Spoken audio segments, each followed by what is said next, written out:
नमस्कार, मैं Rajesh Lakhera, assistant professor chemistry. आज अपना टॉपिक है C2 मॉलिक्यूल के लिए MOT।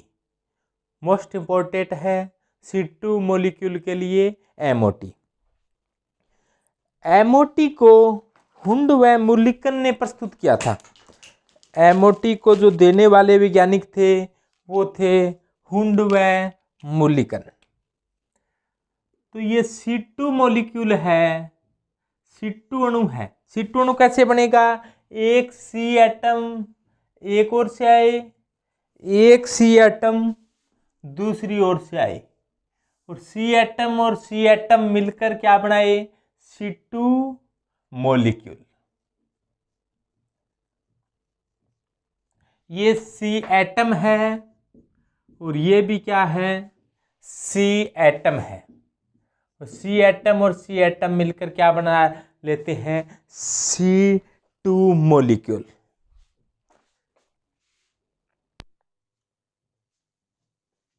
इस कार्बन एटम है, इस कार्बन एटम का इलेक्ट्रॉनिक विन्यास होगा, वो होगा कि 1s के अंदर 2 इलेक्ट्रॉन है, 1s2, और इसके बाद में आता है वो कक्षक है 2s, और 2s में भी 2 इलेक्ट्रॉन है, और उसके पश्चात जो कक्षक आता है वो 2p के अंदर 3 कक्षक हैं, लेकिन 2p के अंदर इलेक्ट्रॉन क्या है? 2 कार्बन के अंदर। इसी प्रकार का इलेक्ट्रॉनिक विन्यास इस कार्बन एटम का होगा। मैं यहाँ पर बना देता हूँ। 1s के अंदर 2 इलेक्ट्रॉन हैं, 2s के अंदर भी 2 इलेक्ट्रॉन हैं, और 2p के अंदर भी क्या है? 2 इलेक्ट्रॉन है। तो कार्बन परमाणु का एटॉमिक नंबर 6 होता है, तो यानी कि 6 इलेक्ट्रॉन है। ये इलेक्ट्रॉन इस प्रकार से है। जब हुआ क्या? कार्बन और कार्बन एटम आपस में मिलकर C2 मॉलिक्यूल बना, तो क्या होगा? 1s और 1s कक्षक पास आए, लेकिन ये पहली कक्षा है। पहली कक्षा को K से दर्शाते हैं, तो पहली कक्षा इस कार्बन की पहली कक्षा K और इस कार्बन की भी पहली कक्षा K है। पहली कक्षा के जो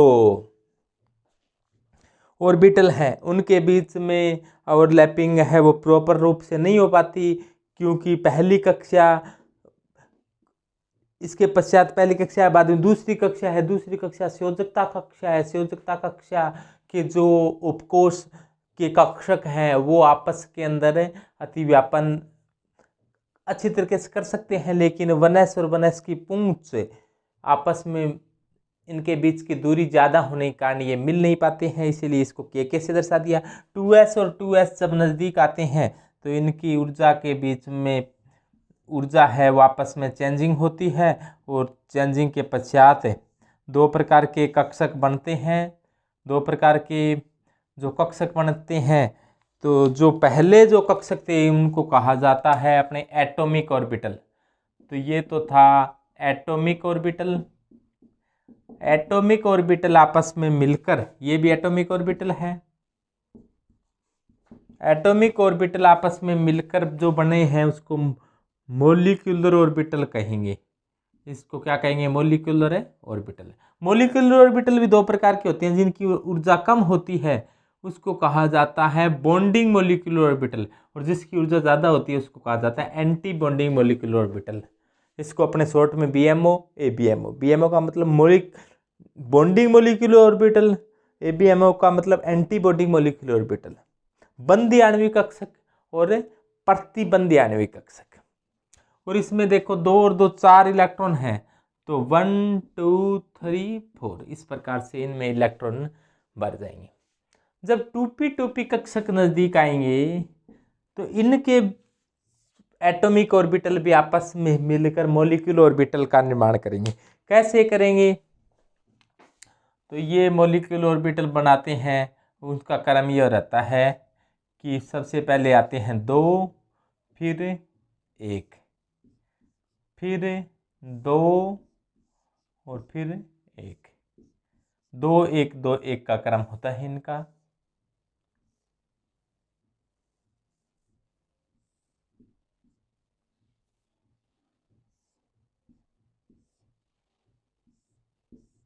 ये है। जो दो नजदीक कक्षक है इनको कहा जाता है पाई 2px और इसको कहा जाता है पाई 2py। एक पाई 2px है, पाई 2py है, और ये जो कक्षक है इसको क्या कहेंगे, सिग्मा 2pz। पाई 2px, पाई 2py और सिग्मा 2pz। ये बॉन्ड, इनकी एनर्जी कम है इसलिए इनको क्या कहा जाता है, बॉन्डिंग मॉलिक्यूलर ऑर्बिटल कहा जाता है। इन कक्षकों का जो एंटी बॉन्डिंग मॉलिक्यूलर ऑर्बिटल यानी कि प्रतिबंधी जो आणविक कक्षक बनेगा वो कैसे बनेगा, देखो प्रतिबंधी आणविक कक्षक कि पाई स्टार 2px और पाई स्टार 2py, यानी कि इनके देखो पाई 2px पाई 2py थे, तो इनका जो एंटी बॉन्डिंग होगा उसके क्या लगा दिया, पाई स्टार लगा दिया, पाई स्टार 2px और पाई स्टार 2py। और इसका जो एंटी बॉन्डिंग ऑर्बिटल है सिग्मा 2pz का, सिग्मा 2pz का एंटी बॉन्डिंग है तो क्या लगा देंगे, अपने सिग्मा स्टार 2pz लगा देंगे। ऊपर जाने से एनर्जी है वो बढ़ रही है, ये एटॉमिक ऑर्बिटल है, ये सभी मॉलिक्यूलर ऑर्बिटल है। मॉलिक्यूलर जो जिसकी ऊर्जा कम है वो बॉन्डिंग मॉलिक्यूलर ऑर्बिटल है, जिसकी ऊर्जा ज़्यादा है वो एंटी बॉन्डिंग मॉलिक्यूलर ऑर्बिटल है। तो ये बॉन्डिंग मॉलिक्यूलर ऑर्बिटल है BMO बॉन्डिंग मॉलिक्यूलर ऑर्बिटल, और ये है ABMO, ये भी क्या है ABMO। और ऊपर जाने पर एनर्जी है वो बढ़ रही है, तो एनर्जी का क्रम ये हो जाएगा, एनर्जी ऊपर जाने पर बढ़ रही है। ये C2 के लिए MOT डायग्राम होगा, यानी कि C2 के लिए एटॉमिक ऑर्बिटल का कक्षीय डायग्राम इस प्रकार से होगा। अब अपने बॉन्ड ऑर्डर निकालें C2 के लिए। बॉन्ड ऑर्डर यानी कि बंध क्रम क्या होता है, तो बॉन्ड ऑर्डर के लिए आपको एक सूत्र ध्यान रखना पड़ेगा कि बॉन्ड ऑर्डर यानी कि बंध क्रम कैसे निकलता है। तो इसका सूत्र होता है कि NB minus Na/2 number of bonding electron minus number of anti bonding electron upon 2। Bonding में से एंटी बॉन्डिंग वाले घटाकर 2 का भाग दे दो, तो बॉन्डिंग वाले कितनी है 2। और अब देखो ये 2 और 2 4 इलेक्ट्रॉन आए, तो सबसे पहले नीचे वाला भरा जाएगा 1 2 3 और 4। अब बॉन्डिंग वाले कितने हो गए 2 और 2 4 और 2 6, यानी कि number of bonding electron NB का मान आ गया, अपने लिख देते हैं NB का मान कितना है यहाँ पर 6 है। और Na anti bonding molecular orbital में 2 है, यहाँ पर है नहीं,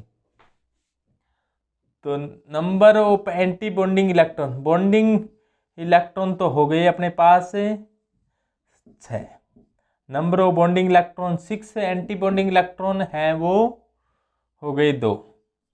तो क्या हो जाएगा बॉन्ड ऑर्डर कि 6 माइनस 2 अपॉन 6, सॉरी 2, 6 माइनस 2 कितना हो गया 4 अपॉन 2 2, यानी कि बॉन्ड ऑर्डर 2 आ गया, यानी कार्बन और कार्बन के बीच में बंध क्रम क्या होगा 2 होगा। बहुत इंपॉर्टेंट बात है, सबसे पहला क्वेश्चन सामान्यतः आ जाता है आपके कि कार्बन और कार्बन C2 जो मॉलिक्यूल होता है उसमें बॉन्ड ऑर्डर कितना होता है 2 होता है, यानी कि कार्बन कार्बन के बीच में बंध यदि C2 मॉलिक्यूल होगा इनके बीच में बंध कितने होंगे 2 होंगे। अब बात ये आती है कि ये बंध सिग्मा होगा या पाई होगा, तो अब देखो ये 2s और 2s है तो इसको कहा जाता है सिग्मा 2s, और इसका एंटी बॉन्डिंग है तो इसको क्या कहा अपने सिग्मा स्टार 2s। इस प्रकार से ये पाई 2px पाई 2py और सिग्मा 2pz। तो अब देखो इस सिग्मा 2s ने एक बंध बनाया, लेकिन सिग्मा स्टार 2s में 2 इलेक्ट्रॉन आने से वो बंध क्या हो गया टूट गया, बॉन्ड ऑर्डर यहाँ पर 0 हो गया। फिर वापस से ये पाई में 2 और 2 4 है, 2 इलेक्ट्रॉनों से एक बंध बनता है, तो 4 इलेक्ट्रॉन से 2 बंध बने, लेकिन ये तोड़ने वाला एंटी बॉन्डिंग में कोई है नहीं, तो 4 लेकिन पाई कक्षक भाग ले रही हैं। तो ये दोनों के दोनों बंध कैसे हैं, इस बंध के 2 पाई इलेक्ट्रॉन है, इस बंध के भी 2 पाई इलेक्ट्रॉन है, तो ये देखो ये 4 पाई इलेक्ट्रॉन आपको दिखाई दे रही हैं, ये 4 पाई इलेक्ट्रॉन यहाँ पर पाई बंद बना दिए, तो ये भी पाई बंद है, ये भी पाई बंद है, यानी कि C2 मॉलिक्यूल है। ये बहुत ही इंपॉर्टेंट बात है, बहुत ही ज़्यादा इंपॉर्टेंट बात है। और पिछली बार कॉलेज के एग्जाम में ये पूछी गई थी कि जो C2 मॉलिक्यूल है, C2 मॉलिक्यूल है उसके अंदर क्या होता है, 2 पाई बॉन्ड होते हैं और 0 सिग्मा बॉन्ड होता है। सिग्मा बॉन्ड होता ही नहीं। ये बात बहुत ही इंपॉर्टेंट बात है कि पाई बॉन्ड तो 2 हैं लेकिन सिग्मा बॉन्ड इसमें नहीं है। तो आराम से आप बना कर देखो, बहुत ही सरलता से ध्यान में आ जाएगा। बस ये ध्यान रखना है 2 1 2 1, 2 जो होते हैं वो हमेशा पाई वाले होते हैं, pi two P X, pi two P Y और सिग्मा टू पी जेड। ये तो सिंपल सी बात है, एक बार बढ़ाकर देखो आप कॉपी के अंदर, तुरंत ध्यान में आ जाएगा। ये तो था C2 मॉलिक्यूल। अब इसमें ये आता है कि ये अनुचुंबकीय है या प्रतिचुंबकीय है, यानी कि डायमैग्नेटिक है या पैरामैग्नेटिक है। तो ये आपको साफ दिखाई दे रहा है कि ये कैसा है, ये डायमैग्नेटिक है या पैरामैग्नेटिक है।